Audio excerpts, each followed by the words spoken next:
Assalamualaikum guys, welcome to my vlog Travel with Maria. Today we are heading towards Salalah from UAE, from Hatta border. In this vlog I will let you know all the inquiries. आपके जो सवालात होते हैं उस सब का जवाब देने की कोशिश करेंगे. So here let's start. Basically हम हत्ता बॉर्डर से हमने ये क्लियर किया. जब हम वहाँ पर गए तो काफ़ी रश था. बॉर्डर क्लियर करने के लिए being Pakistani you only need a visa which is general manager, either doctor either engineer, then you can okay to go, good to go. हमारा जर्नी स्टार्ट हुआ. हमें रेडिसन ब्लू जाना था. हमने यहाँ से स्टार्ट किया और आप देख सकते हैं 3 घंटे दिखा रहा है बट ये 5 आवर्स हो गया था. हमें इमिग्रेशन पे 2 आवर्स लगे. उसके बाद तकरीबन रात हो गई थी. 1.5 किलोमीटर के बाद ग्रॉसरीज वगैरह आना शुरू हो जाती हैं. हम काफ़ी थक गए थे तो वीडियो नहीं बना पाए. ये हमारा होटल था. फिर स्ट्रेट दुबई से इतनी लंबी ड्राइव करने के बाद यहाँ पे रुकना बेटर था क्योंकि सुबह 14 घंटे का सफ़र था, 12-13 घंटे का सफ़र सलाला के लिए. तो हम यहाँ रुक गए थे. अच्छा, आपको एक और इन्फॉर्मेशन दे दूँ कि आप ये रेडिसन ब्लू हमें 350 दिरहम में मिला एक्सक्लूडिंग टैक्स. ब्रेकफास्ट इंक्लूड था उसके अंदर, तो हमें ऑलमोस्ट 400 का पड़ा. ये ब्रेकफास्ट था. हमें जो है वो 9 बजे तकरीबन हम उठ गए थे. 10 बजे तक ब्रेकफास्ट किया और जल्दी जल्दी निकल गए क्योंकि आगे ट्रैवल लंबा था. अच्छा, एक और आपको इम्पॉर्टेंट चीज़ बता दें कि ओमान टेल सिम सिर्फ लोकल्स को मिलती है. आप नहीं ले सकते, तो हमें ओरेडो सिम लेनी पड़ी जो हमें 5 रियाल में 6 GB डेटा के साथ मिली. ये थोड़ा सा ओमान का रोड. ओमान बहुत खूबसूरत है, अंडररेटेड है. हाई राइज बिल्डिंग्स नहीं है यहाँ पे ज़्यादा, लेकिन बहुत ज़बरदस्त है. ओमान वर्थ इट है कि यहाँ पे विज़िट किया जाए. अच्छा, अब यहाँ से जो है वो हमारा जर्नी शुरू हो रहा था सलाला के लिए. ये 9 आवर्स दिखा रहा था लेकिन ये 13 आवर्स थे. अच्छा, ये स्टंट आप घर पे ट्राई मत कीजिएगा. ये हमने 200 कर तो लिया लेकिन फिर बाद में बीच में यहाँ पे कैमरा तो नहीं थे लेकिन पुलिस वाले खड़े हुए थे. और यहाँ पर तो हमें फ़ाइन नहीं आया लेकिन दुबई पहुँचने के बाद हमें माशाल्लाह से 13-14 फ़ाइन आए. अब ये रोड ही इतना ख़तरनाक है, मतलब आप ये देख सकते हैं कि डबल वे ट्रैफिक है. तो बहुत डिफ़िकल्ट था. रात होने से पहले पहुंचना है, वरना गाड़ी चलाना जो लोग ड्राइव करते हैं उनको पता है बेहद मुश्किल हो जाता है क्योंकि सामने से लाइट पड़ती है और आपको गाड़ी भी चलानी है सिंगल रोड के ऊपर. So it was very difficult. अच्छा, जो लोग यहाँ पर ट्रैवल कर रहे हैं उनकी नॉलेज के लिए बता दूँ कि यहाँ पर जो पेट्रोल पम्प है वो 300 किलोमीटर और 400 किलोमीटर के बाद है. तो जो भी यहाँ पर ट्रैवल करे काइंडली जो भी पेट्रोल पंप मिले वहाँ से आप फिल करा लें, उसके बाद ही आगे जाएं, वरना 300-400 किलोमीटर कोई पंप नहीं है. इसके अलावा आप लोगों को एक और चीज़ अपडेट कर दूँ. हमने ओरेडो सिम ली थी और शायद ओमान टेल के अलावा किसी भी सिम के सिग्नल आते ही नहीं है. ओरेडो के भी नहीं आ रहे थे, तो हमें बहुत डिफ़िकल्टीज़ हुई. तो लिहाजा जब हमने सफ़र स्टार्ट किया था तो आपको भी यही मैं एडवाइस करूँगी कि वो जो ऑफलाइन मैप होता है वो लगा लें.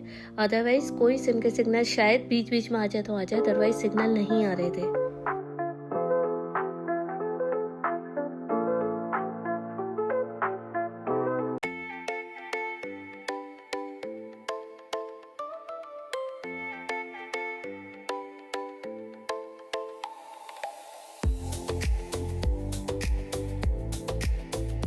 ये हम सलाला में जब इंटर हुए तो एकदम से हालात बदल गए, जज्बात बदल गए. जो हमने इतनी हमारी थकान थी वो सलाला की ठंडक महसूस करके सारी थकान उतर गई. बहुत अमेजिंग फीलिंग्स हो रही थी. इस व्यू को देखकर आप अंदाज़ा लगा सकते हैं कि हल्की हल्की ओस, और ऐसे में कोई गाना लगा सकते तो बिल्कुल लगाते अगर कॉपीराइट स्ट्राइक का इशू ना होता. अच्छा, मीनवाइल मैं आपको थोड़ा सा और भी गाइड कर दूँ. स्टार्ट में गाइड नहीं कर पाई. जब हम जो है वो बॉर्डर पर थे, पाकिस्तानियों को वीज़ा इस वजह से भी नहीं मिल रहे थे कि जिनके वीज़ा लो वीज़ा जैसे क्लर्क का था या फाइलिंग क्लर्क का था उनको नहीं मिल रहे थे, लेकिन उनको ज़रूर मिल रहा था जिनके वीज़ा रेपुटेड थे. लाइक कोई चार्टर्ड अकाउंटेंट है, कोई इंजीनियर है, कोई डॉक्टर है, तो उन लोगों को वीज़ा मिल रहे थे. और हमारा वीज़ा भी उन्हीं कैटेगरीज़ में आता था, तो इस वजह से हमें ये ट्रिप अलाउ हुआ. अदरवाइज़ पाकिस्तानियों को वीज़ा नहीं मिल रहे थे. और साथ साथ एक और इन्फॉर्मेशन कि जिनकी गाड़ियाँ बैंक के थ्रू होती हैं तो वो भी बॉर्डर क्रॉस कर सकते हैं. सिर्फ उसके लिए एक ज़रूरी चीज़ ये है कि आपको इंश्योरेंस, वहाँ पे आपकी गाड़ियों का ऑलरेडी इंश्योरेंस होता है लेकिन आपको एक्स्ट्रा इंश्योरेंस लेना पड़ेगा. वहाँ से 200 दिरहम का है गैस. देन आप क्लियर कर सकते हैं। वहाँ पे हमारी एक फैमिली से बातचीत हुई तो उनसे हमें ये इन्फॉर्मेशन मिली और आई गेस ये इन्फॉर्मेशन आप लोगों के भी काम आ सकती है। होटल्स के हवाले से आपको थोड़ा सा गाइड ये भी कर दूँ कि आप ख़रीफ पे आने, क्योंकि ख़रीफ का सीज़न था, सारे होटल्स बुक थे, एक्स्ट्रा ऑर्डिनरी बुक थे, हमें कहीं जगह नहीं मिल रही थी। तो आपको एडवाइस करूँगी कि यहाँ पर आने से 2 हफ्ते पहले एटलीस्ट आप अपनी बुकिंग कंफर्म करके रखें ताकि आपको सस्ता होटल मिल जाए और दूसरा ये अवेलेबल मिल जाए।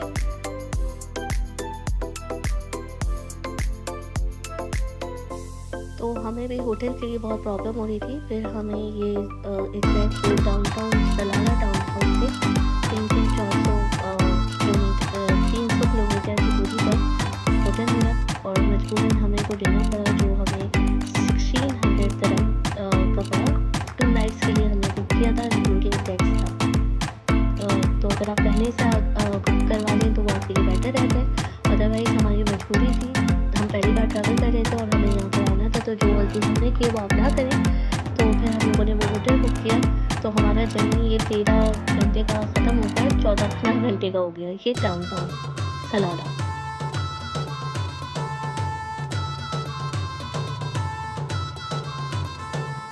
अच्छा, मैंने एक वीडियो डाली थी अलीन रुटाना वाली, तो मैंने आपको बताया था कि जो रोड्स हैं वो सेम लगते हैं। तो बिल्कुल ऐसे ही था जैसे अलीन का रोड है और वैसे ही ये ओमान सलाला का रोड है। दोनों रोड तकरीबन सेम लगते हैं। आप ये अगर ये देखें ना, जो लोग अलीन ट्रैवल करते हैं उनको पता है ये इस वक्त शारजा और बहुत सारी चीज़ों की याद दिलाता है, बट दिस इज़ सलाला डाउनटाउन।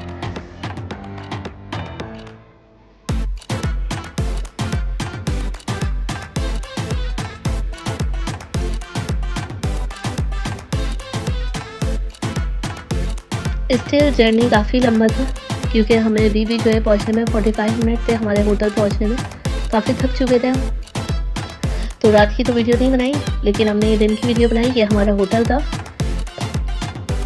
और हमने जो है वो दोबारा उस चीज़ को रिकॉर्ड किया, क्योंकि रात को नहीं कर पाए थे, हम बहुत थक गए थे। ये हमारे होटल का थोड़ा सा व्यू था। जैसे मैंने आपको बताया 1600 के करीब, 1400 से 1600 के करीब इंक्लूडिंग टैक्सेस हमें पड़ा 2 रातों के लिए। लेकिन हम लोगों ने डिसाइड ये किया कि हम लोग यहाँ पे आज रुकते हैं। 12 बजे हमारा चेकआउट था, लेकिन हमने उनसे थोड़ा रिक्वेस्ट की तो हमारा टाइम उन्होंने 2 बजे तक कर दिया था। तो फिर हम लोग यहाँ से 2 बजे बाहर निकल के हमारा रूम था।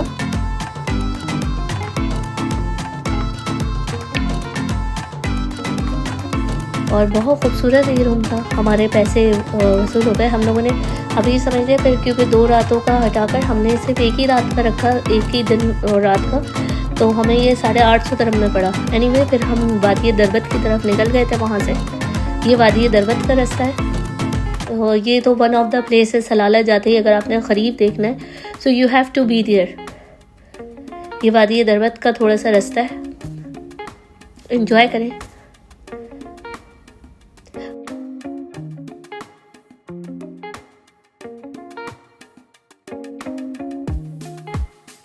एक बहुत इम्पॉर्टेंट बात तो आप लोगों को बताई ही नहीं, इस सारे जर्नी में आपको वॉशरूम की सुविधा नहीं मिली। वॉशरूम यूज़ करना वॉज हेडेक। इतने गंदे वॉशरूम थे कि I can not even tell you. आप लोगों ने जो सफ़र किया आपको पता होगा, कोई एक वॉशरूम भी ढंग का नहीं था। अगर आप यूएई से कंपेयर करें तो शायद यूएई ने हमारी आदत बिगाड़ी हुई है, या आप ये कहें कि यूएई बहुत ज़्यादा क्लीन है। अल्लाह का शुक्र है कि हम इस मुल्क में हैं। ओमान भी बहुत अच्छा है, लेकिन शायद ये बहुत बड़ा है तो इसे मेंटेन करने का इशू है, और लोग खुद मेंटेन करते हैं, लोगों से मेंटेनेंस होती है। मगर वॉशरूम एक वन ऑफ द हेडेक था। वॉशरूम बहुत गंदे थे, आप कहीं का वॉशरूम यूज़ करने बहुत गंदे थे। इवन तो मैकडोनल्ड्स के वॉशरूम भी अच्छे नहीं थे, साफ़ सुथरे नहीं थे। तो ये एक छोटा सा पॉइंट मैंने सोचा आपको बता दूँ। ये बहुत खूबसूरत था वादी दरबत। आप ये व्यू देखें, ये हम बिल्कुल वादी दरबत के ऊपर, पहाड़ के बिल्कुल ऊपर आ गए थे। वादी दरबत एक छोटी सी, एक ये पूरा इलाका ही वादी दरबत है। उसके अंदर एक जगह है दरबत कहलाती है, वादी दरबत के नाम से, जहाँ पे बोट्स वगैरह होती हैं। तो हम वहाँ गए थे ये सब घूम फिरने के बाद। अभी हम आगे वहीं जा रहे हैं।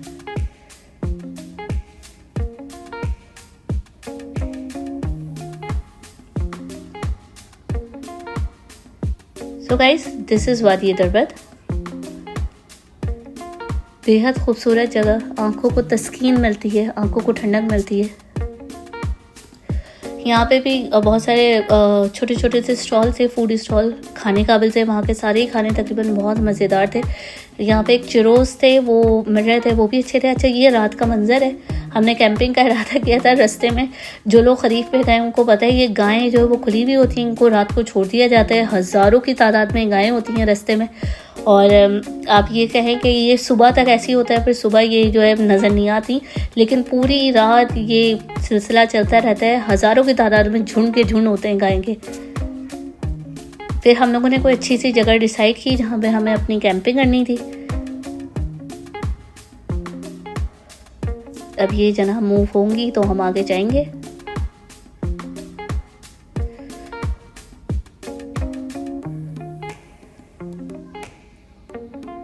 अच्छा, ये अब हमारा कैंप है। हमने यहाँ पे कैंप लगाया था रात को। हमने सोचा थोड़े पैसे भी बचाते हैं, सिंस होटल भी काफ़ी सारे बुक थे, जगह ही नहीं थी और महंगे बहुत थे। तो हम लोग ये वैसे भी सोच कर आए थे कि थोड़ा कैंपिंग का एक्सपीरियंस करें। तो ये हमारा कैंप है छोटा सा। हम लोगों ने रात में कैंप लगाया था और गाय यहाँ पर भी आ गई थी रात को 3 बजे के करीब। ये सुबह का मंजर था। इमेजिन आप सोकर उठे और सुबह का इस तरीके का मंजर। ओए होए होए होए होए।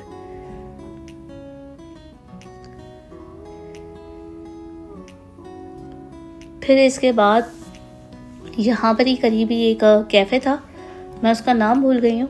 हम लोग वहाँ पे नाश्ता किया, उसके बाद हम दोबारा निकल गए। हमें एक और वादी की तरफ जाना था। उसका वादी का नाम याद नहीं आ रहा, बट ये बहुत फेमस रोड है उस जगह पे जाने के लिए। अब हम ये जो पहाड़ दिख रहे हैं सारे, हमें इसके ऊपर जाना है, पहाड़ के ऊपर। एक बहुत खूबसूरत सी जगह है।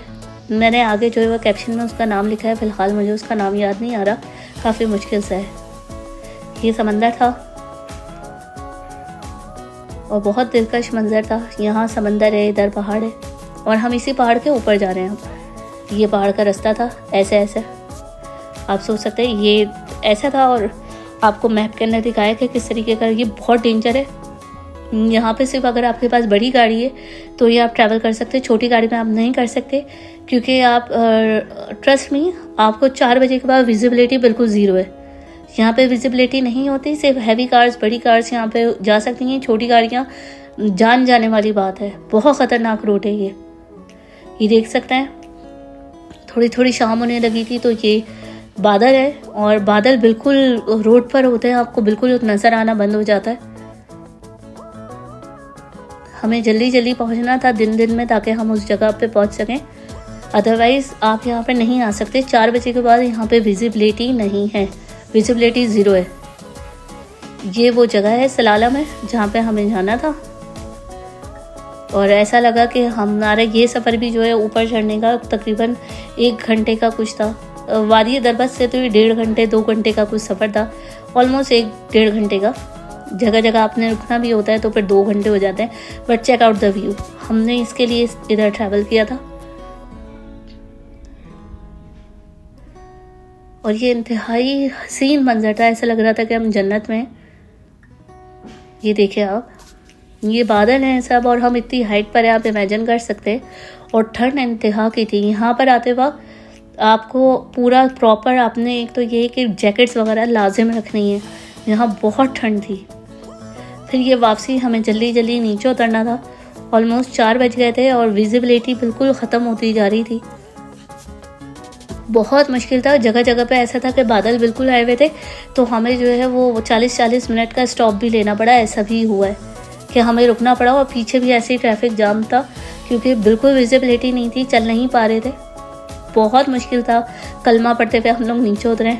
और ये एक सूरज डूबते वक्त का मंजर है। आई अप्रिशिएट जो लोग अभी तक बने हुए हैं वो ये मंजर देखें। नीचे रात हो चुकी थी, बिल्कुल रात, नीचे अंधेरा था। हम जैसे जैसे नीचे उतर रहे थे बिल्कुल अंधेरा हो चुका था और ये ऊपर सूरज रह गया था डूबते वक्त या जो भी था। ये मंजर इतना हसीन मंजर था कि मैं आपको अपने लफ्ज़ों में नहीं बता सकती। अभी आप देखिएगा थोड़ा आगे।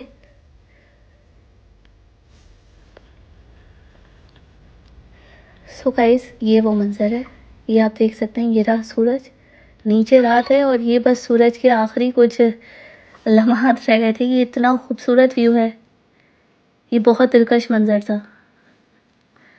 उसके बाद हम नीचे उतरते जा रहे थे। यहाँ पे एक छोटा सा गाँव टाइप का भी था, यहाँ पे भी गायें भैंसें थी, तो हमें स्टॉप होना पड़ा। विजिबिलिटी जैसे आप देख रहे हैं, जो मैंने आपसे जिक्र किया था वो यहाँ है। विजिबिलिटी बिल्कुल ख़त्म हो गई थी, बिल्कुल ख़त्म थी, हमें कुछ नज़र नहीं आ रहा था। ये ओरिजिनल वीडियो है, ये हमने मैंने यहाँ पे कोई फ़िल्टर नहीं लगाया है, ये ओरिजिनल वीडियो है। विजिबिलिटी बिल्कुल ज़ीरो थी, you can not even imagine, हमें कुछ नज़र नहीं आ रहा था। और उसके बाद हम रुक गए थे।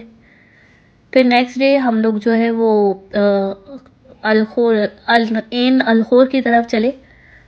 वहाँ पे सुना था कि आबशार टाइप का है, वो बहुत खूबसूरत है। हमने दूसरे दिन भी वादी दरबत के अंदर जो है वो अपना कैंप लेकर गए थे, वहीं पे हमने स्टे किया। और नेक्स्ट डे हम ये एन खोर की तरफ चले गए। ये बेसिकली हमारा लास्ट डे होना था। आज हम लोगों ने डिसाइड किया था एन अलखोर और जो है वो हज़रत अवैस करनी है, उनका मज़ार, और हज़रत अय्यूब अलैहिस्सलाम है, उनका मज़ार आज हमने विज़िट करना था। और उसके बाद हमें घर की तरफ निकलना था।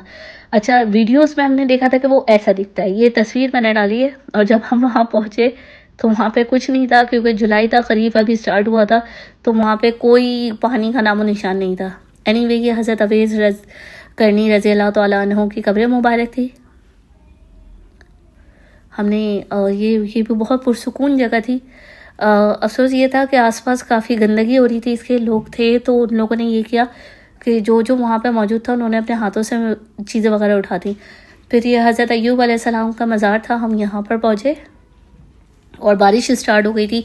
अच्छा, हम जब तक ख़रीफ के सीज़न में यहाँ पे रहे, बारिश होती रही है, ठंड थी अच्छी खासी। जुलाई में ऐसा लग रहा था कि हम दिसंबर में हैं। ये हज़रत अय्यूब अलैहिस्सलाम का मज़ार। फिर हम लोग यहाँ से निकले, क्योंकि एज़ यूजुअल हमें जो है वो दिन में वो जो रोड था जो 6-7 घंटे का होता है वो हमें क्रॉस करना था। तो हम जल्दी निकले। और फिर वहाँ से निकलने के बाद ये नेक्स्ट डे हमने दोबारा रेडिसन ब्लू में स्टे किया था। और फिर ओमान से जो है वो 3-4 घंटे का सफ़र था। तो नेक्स्ट डे हम लोगों ने नाश्ता किया और उसके बाद हम निकल गए। ओमान को ज़्यादा एक्सप्लोर नहीं कर पाए, क्योंकि हम जब क्रूज़ में गए थे हमने ओमान देखा हुआ था, ओल्ड सिटी जो ओमान गए। अब हम जो है वो यहाँ से 3-4 घंटे का सफ़र करके ये बॉर्डर पे पहुँचे। और अब यहाँ से हम यूएई, और यहाँ से मज़ीद हमें 1.5-2 घंटे लगे अपने घर पहुँचने में। तो ये था टोटल व्लॉग। होपफुली आपको पसंद आया होगा। अभी भी कोई इंक्वायरी है तो नीचे कमेंट करें, आई विल रिप्लाई यू। तो मिलते हैं अगले व्लॉग में इंशाल्लाह।